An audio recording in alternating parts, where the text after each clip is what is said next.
Hey there, tech enthusiasts. Welcome back to our channel, where we break down the latest tips and tricks to make your digital life easier. Today, we're tackling how to compare PDF files in 2025. With the rapid evolution of tools and AI integration, comparing PDFs has never been simpler or more accurate. Whether you're a student checking essay edits, a professional reviewing contracts, or just curious about document changes, this guide is for you. First off, why compare PDFs? It's all about spotting differences quickly. Think text edits, image swaps, or layout tweaks. In 2025, many tools now use AI to highlight changes automatically, saving you hours. Let's jump into the steps. Step 1. Choose your tool. Start with Adobe Acrobat, the gold standard. It's got advanced features like side-by-side comparisons and AI-driven change detection.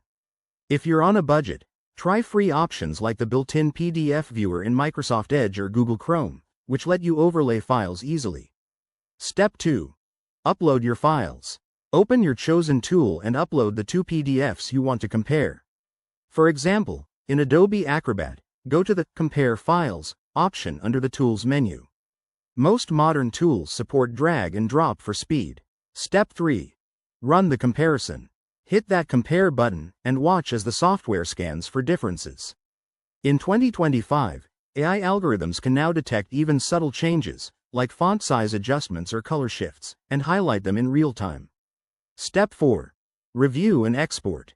Go through the highlighted differences, red for deletions, green for additions. Make notes if needed, and export a marked-up version for sharing. This is perfect for collaborative work. A quick tip. For mobile users, apps like Adobe Scan or PDF Expert offer on-the-go comparison with cloud integration. Remember, always back up your originals before making changes. There you have it. Comparing PDFs in 2025 is straightforward and powerful. Give it a try on your next project and let us know in the comments how it goes. If you enjoyed this, smash that like button and subscribe for more tech tutorials. Thanks for watching, and see you in the next one.